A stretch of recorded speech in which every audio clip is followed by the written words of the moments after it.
Yippee-ki-yay, motherfucker. Eh ben non seulement t'es vulgaire, mais t'es ordinaire en plus. Dick Laurent is dead. Chères auditrices et chers auditeurs cinéphiles, bonjour ou bonsoir, bienvenue dans Transmission, la table ronde cinéphile qui fait le grand écart entre cinéma d'auteur et pop culture. Aujourd'hui, un nouveau numéro de Transmission classique, un focus que nous allons consacrer pour la première fois à un film hollandais, n'est-ce pas? Le film Spetters. Néerlandais, ok, ça va Lucien. Donc vous avez compris, Lucien Alfland, c'est là. Bonjour Lucien. Salut Oli. Julien Rombaud.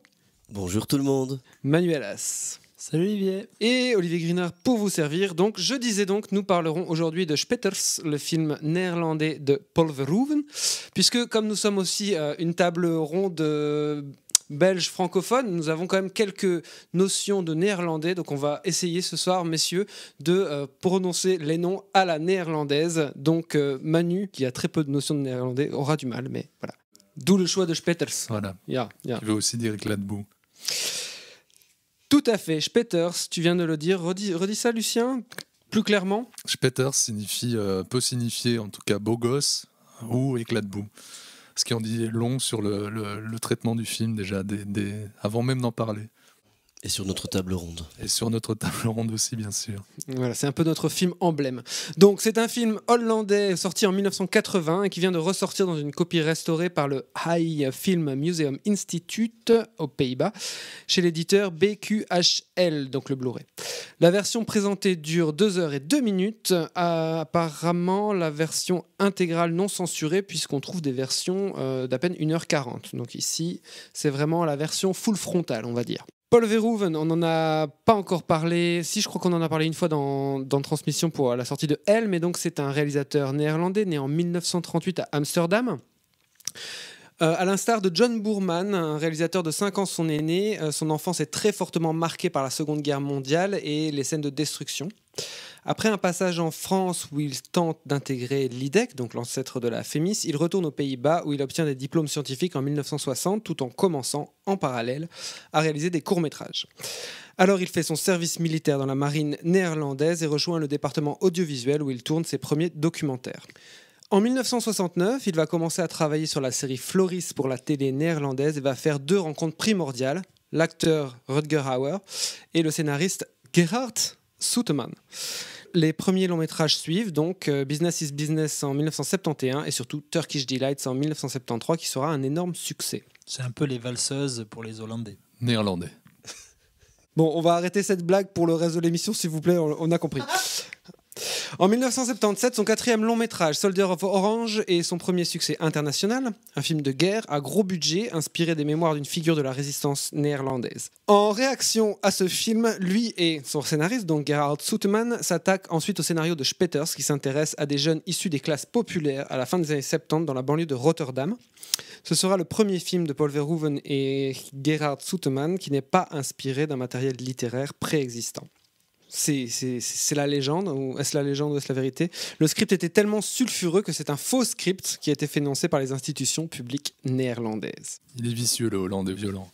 Le Hollandais violent, voilà, le surnom de Paul Verhoeven.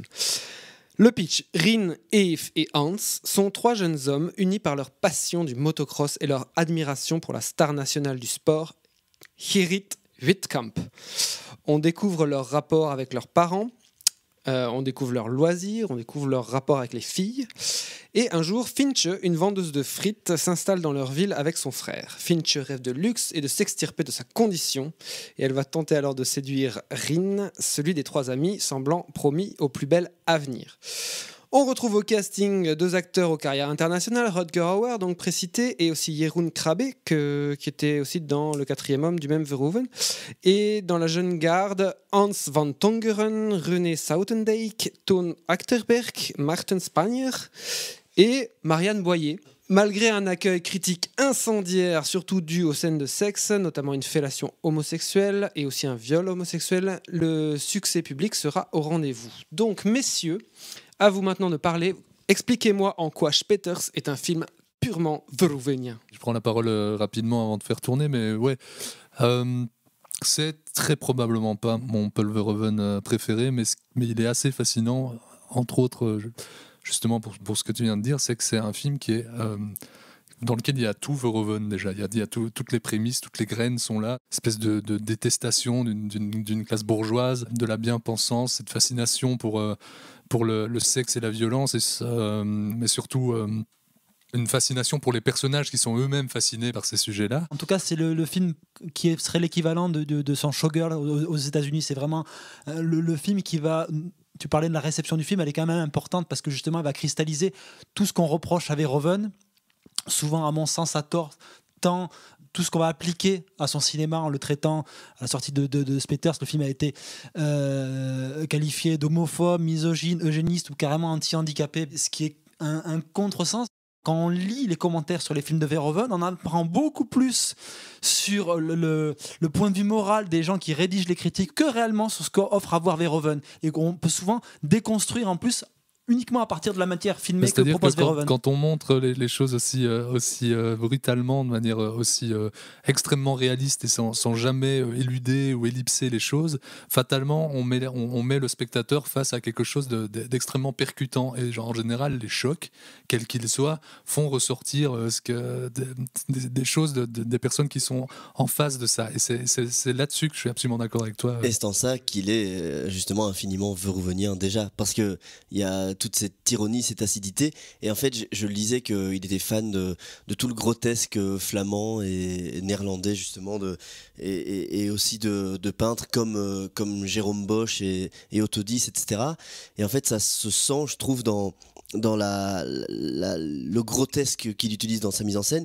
Et tout ce qui est, en tout cas dans Spetters ici, c'est qu'il embrasse, je trouve, le petit, le minable, le raté. Il va toujours aller chercher de l'accepter, le chérir presque, et que les personnages ratés, tout est vil, tout n'est pas vil, mais il y a beaucoup de vil, de sale, le sexe, il est souvent raté, le sexe, il est souvent foireux dans le film, etc. Ouais, il y a un côté teen movie honnête, dans le sens où c'est le teen movie où tu as tous les moments en creux, les moments ratés, où on est ridicule quand on se met à danser dans une boîte de province, et où les personnages ont des problèmes par rapport à leur sexualité, ils n'arrivent pas à bander ou ils jouissent trop vite, enfin des problèmes. Ouais, où il te parle de suicide adolescent sans éluder le propos, sans éluder même la scène, enfin tout ça de manière très, très frontale, contrairement à la très très grosse majorité des teen movies dont tu parles. Contrairement à beaucoup de films qui abordent crûment la chair à l'écran, Verhoeven le fait toujours avec avec un propos à tenir dans chacune de ces scènes-là. Il dévoile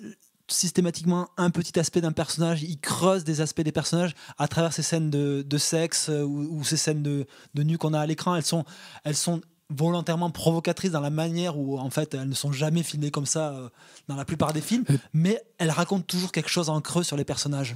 Elles sont ce qui est incroyable, c'est qu'elles sont vraiment full éclairées comme ça. Elles sont très crues, elles sont vraiment, tout est montré, il n'y a aucune affaîtrie au niveau de l'éclairage, et tout est montré tel que c'est ni embelli ni enlaidi. Et Dieu sait pourquoi Hollywood lui a ouvert les portes, parce que c'est tellement l'antithèse absolue de ça, et c'est un cinéaste qui aura su à Hollywood par la suite tout à fait détourner des codes hollywoodiens pour en fait te raconter peu ou prou la même chose que dans ses premiers films. Je vais prendre exemple sur son film qui est probablement l'un de ses moins bons, en tout cas pour lequel j'ai pourtant beaucoup de sympathie, qui est Hollow Man, dans lequel on a aussi une scène d'une crudité hallucinante et qu'il arrive à détourner par des codes hollywoodiens eux-mêmes. Et en fait, voir Spetters aujourd'hui en ayant connaissance de toute sa carrière américaine, c'est se demander à quel moment est-ce qu'un producteur hollywoodien s'est dit je vais mettre une thune sur ce gars-là, quoi, parce que c'est complètement hallucinant. Il paraît que Spielberg lui a offert un pont pour venir aux États-Unis après Soldier of Orange, qu'il aurait brisé ce pont après avoir vu Spetters, paraît-il. Julien. C'est justement tout ce dont on parle là, c'est intéressant de voir, comme disait Manu, que c'est ce qui effraie et rebute la société hollandaise, enfin ou néerlandaise. C'est tout ce que la société essaye de cacher sous le tapis que Verhoeven dévoile C'est-à-dire dans que toute sa, Verhoeven dans prend toute le sa tapis crudité. et il tape bien pour que toute la poussière sorte, quoi. Oui, et puis ce qui se passe, c'est qu'il montre non seulement les troubles de la société, et puis en plus de ça, il ne laisse jamais advenir le miracle, c'est-à-dire il montre la réalité, comme vous dites, crue, et en même temps, quand je parle de miracle, c'est qu'on peut penser à un moment donné dans la mise en scène qu'il va se passer quelque chose avec ce garçon qui va peut-être se lever de sa chaise, et puis la mise en scène vient brutalement le retaper en bas. Il y a une intelligence dans la manière dont il construit à la fois son décor et les flares de ces. Donc la scène se passe en extérieur, dans une tente, à l'intérieur duquel sont suspendus des luminaires qui oscillent avec le vent. Il joue avec cette oscillation qui crée une sorte d'auréole autour du personnage. Il joue avec une sorte d'ironie dramatique sur cette possibilité-là. Et puis, fin de compte, ça retombe parce que de toute façon, il n'y a pas de miracle dans ce bas monde. Il n'y a pas de miracle, et c'est la vie telle qu'elle est, triste, cruelle, souvent. Enfin, je veux dire, il y a des événements assez dramatiques dans le film. Et il y a quelque chose, par contre, qui est assez fascinant dans le film, en dehors de ses problèmes ou non, c'est que c'est toujours très en mouvement. Il y a jamais la mise en scène jamais va être statique et stagnée, etc. Il y a toujours quelque chose de très organique dans les corps des acteurs, comment ça avance, Et il dit que voilà, il suit les modèles un peu de La Soif du Mal et du 8,5, etc. Il y a une envie de toujours accompagner l'acteur au bout et que ce soit lui qui dicte le jeu. Et donc ça donne quelque chose de très organique, De très vivant. de très vivant. En effet, le film est toujours en mouvement. Il y a énormément de choses qui se passent. Il y a énormément de récits condensés en plus de 2 heures et beaucoup de personnages. Mais moi, ce que j'ai trouvé absolument fascinant dans ce film, c'est que ton émotion aussi, elle bouge tout le temps. Enfin, ton point d'accroche. Parce qu'au début, les 3 personnages, donc Rin, Eve et Hans, sont présentés vraiment comme des abrutis finis. Tu as même un rapport de détestation parce qu'ils vont agresser, ils vont commettre une agression homophobe dans les 5 premières minutes du film. Et après, en fait, ce rapport que tu as à eux, comme le rapport que tu as à la vendeuse de frites Finch, va constamment évoluer au fur et à mesure du film, et toi, ton empathie va commencer à se développer au fur et à mesure que les personnages vont vivre leurs aventures, et ils vont gagner en substance et en subtilité, et c'est vrai, et ton point de vue en fait en tant que spectateur change complètement, quoi. Et ce qui est intéressant aussi par rapport à tous ces personnages, c'est qu'ils questionnent très fort, et mais surtout fort à mal, toute volonté, je veux dire, individualiste de compétition pour mettre en avant les seuls moments qui n'arrivent en fait plus ou moins jamais dans le film, mais démontre par A plus B comment je veux dire, la collectivité est plus importante que l'individualisme. Verhoeven questionne très fort la volonté de mérite et d'ambition de ces personnages, et en fait sans les juger démontre quand même impose vraiment un propos assez fort là-dessus, puisque je ne sais, j'ai plus en tête le nom des personnages, mais en gros, celui qui est le plus ambitieux, Rin. ça va franchement pas bien tourner pour lui. Celui qui l'est un peu moins, c'est bof aussi. Et en fait, celui qui l'est moins et qui est peut-être un peu le plus raté d'entre tous, c'est celui qui va le mieux s'en sortir. Et en fait, au final, si ce groupe au début si jovial et si friable, c'est parce qu'il est constitué de personnalités individualistes, et au final le seul à s'en sortir va de manière très littérale mettre son ambition de côté et en fait reprendre les ruines littéralement des parents meurtris d'un des personnages pour construire son avenir dessus. Et ça, c'est assez littéralement Verhoeven qui te dit, dans ce système, il n'y a pas d'autre manière de sortir la tête de l'eau que de marcher sur ses frères. Et ça, si c'est pas pour un réalisateur qu'on taxe d'être un réalisateur de droite, si c'est pas une pure morale de gauchiste même, je ne sais pas ce que c'est. En tout cas, je pense que c'est clairement un film qui est anti-moraliste. Il nous dit, enfin moi, c'est vraiment ce que j'ai ressenti en repensant au film, qu'il y a une certaine dose de bêtise ou d'aveuglement nécessaire en fait pour affronter justement la crudité de la vie, et que même un certain degré de corruption est plutôt pas mal pour accéder au bonheur, quoi. À travers ce personnage féminin d'ailleurs qui pourrait être entre guillemets Le mal absolu quand il arrive. le mal absolu, et qui en fait utilise juste les armes qu'on lui a données pour sortir la tête de l'eau, quoi. Parce que les femmes, justement, ont Les toujours... armes étant son corps, en gros. Parce que pour quelqu'un qu'on a d'ailleurs taxé aussi de misogynie, etc., les femmes sont bien plus réalistes, entre guillemets, plus réalistes dans le sens des objectifs, plus concrètes. Je veux dire, il y a cette première copine de Rin qui s'appelle Maya, je pense, qui voit très très clair dans le jeu de Fintieu, là où les hommes sont un peu foncent droit dans le mur dans tout ce qui va être ses Ils font attraits littéralement des sensuels. concours de bites au début, hein, Voilà. ils sont quand même Donc pas ils- hyper finaux. Ils sont clairement là-dedans. Et puis on a le personnage de Fintieu qui est dur, brut, cru, tout ce qu'on veut, mais qui, par tous les moyens, c'est un peu celle qui tente le mieux de s'élever, de réussir à advenir à quelque chose, et celle qui, au final, effectivement, sur ce champ de ruines, va commencer à créer vraiment quelque chose. Et c'est amusant je parle de ce champ de ruines dont tu parlais, Lucien, la fin, ce café brûlé. Il dit que cette idée lui est venue aussi d'un château l'autre de Céline, où il voit toutes ces ruines et quelque chose qui peut enfin devenir de la vie au-dessus de ces ruines. En gros, la morale de cette Finch, c'est que la fin justifie les moyens et que si t'es content avec la fin, mieux vaut pas connaître les moyens. D'ailleurs, elle le dit très clairement parce qu'elle dit la vie c'est comme une croquette, parce qu'elle vend donc des espèces de croquettes. Son père disait, et elle redit que la vie c'est comme une croquette. Pour l'apprécier, il vaut mieux pas savoir ce qu'il y a dedans. Ce que je trouve très beau dans le personnage de Finch, en sous-texte, par des échanges de regards qu'il y a entre les personnages, il te laisse imaginer aussi ce qui l'a amené à agir et à penser de cette manière-là. Le personnage est présenté de manière assez arriviste et antipathique au début, mais parce qu'il est principalement montré du point de vue de Maya, qui est la petite amie de Rin. La manière dont il montre ses aspirations, je la trouve très belle. C'est le moment où ils arrivent, ils s'installent dans la petite ville au soir avec son frère, avec leur petite camionnette, et elle va déambuler dans les rues de la ville, et tu vas la voir passer devant une succession de vitrines, mais qui sont des intérieurs qu'on trouve beaucoup aux Pays-Bas. Il y a quelque chose de très beau parce qu'à la fois c'est extrêmement réaliste et à la fois il l'utilise pour son potentiel symbolique. C'est une idée de scénographie toute simple, sans un mot, et qui pourrait être casse-gueule et qui fonctionne extrêmement bien dans la manière dont il te suggère en fait tout le passé de ce personnage-là, ce qu'elle a envie, et que en fait justement lui ne la juge jamais. Et le personnage au final qui va s'en tirer le mieux, dont tu parles, qui est pourtant au tout début du film quasiment le personnage le plus antipathique en fait. Ouais. En tout cas le plus stupide. Progressivement, par petites touches, il te le dépeint, notamment dans sa relation avec son père qui est assez belle. La fois où il va coucher avec Finch, ça se joue justement en 2 temps et il ne pense pas uniquement qu'à lui.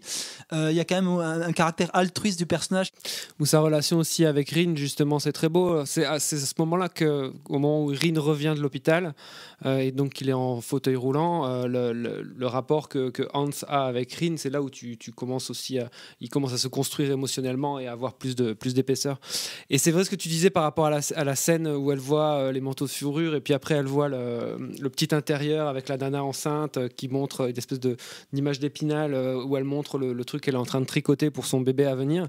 Tu pourrais penser à ce moment-là qu'elle trouve ça un peu justement Hollande middle class, un peu minable, et puis en fait ton regard sur cette scène-là change au fur et à mesure du film, et à la fin c'est pas du tout, ça a complètement changé en fait. Je trouve qu'il y a aussi une scène très belle entre un plan assez magnifique quand Rin vient d'avoir son accident de moto et qu'il est suspendu par une machine. Il y a un instant où il fixe la caméra comme ça, et en fait on se rend compte que bon, en fait ce n'est pas la caméra qui fixe, mais c'est la fille qui vient le voir. On dirait qu'en la regardant, il regarde la vie terminée, quoi. Je veux dire, ce dernier regard est symbolique il a bien compris, et son personnage va d'ailleurs plus durer très longtemps dans le film.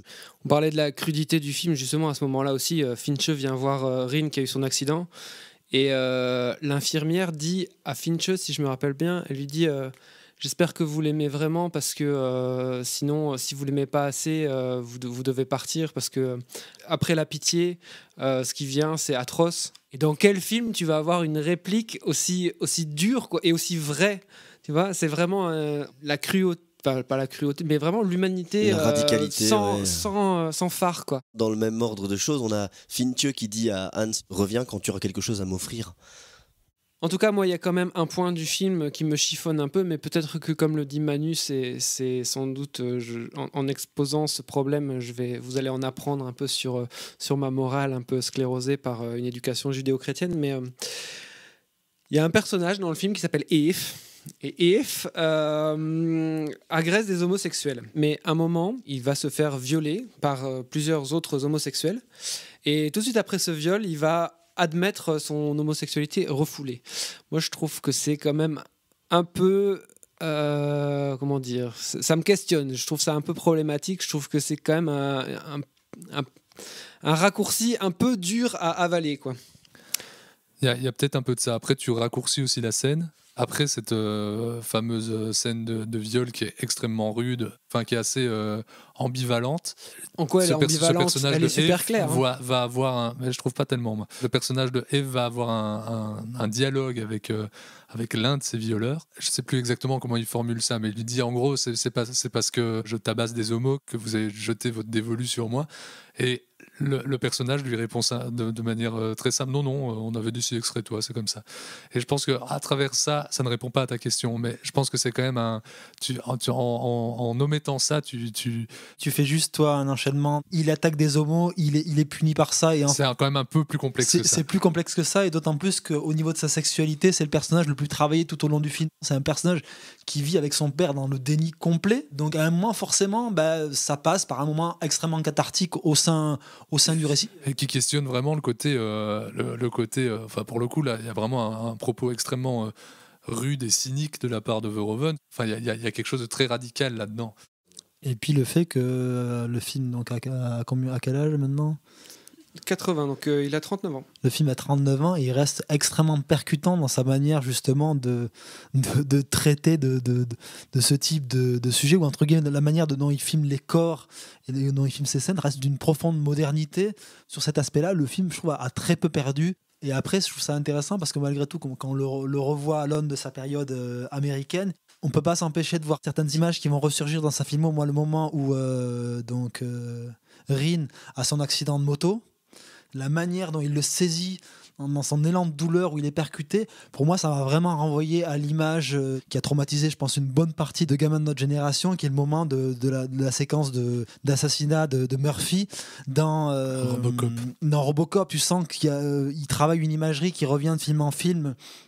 Et c'est assez intéressant à ce niveau-là de revoir Spetters à l'aune de toute sa carrière américaine. Très bien, merci messieurs. Donc je pense qu'on va s'arrêter là sur le film de Paul Verhoeven qui est ressorti en Blu-ray récemment. La copie n'est pas hyper géniale franchement, mais bon, si vous avez l'occasion de voir le film, n'hésitez pas. Merci messieurs, à très bientôt pour un autre numéro de Transmission. Au revoir.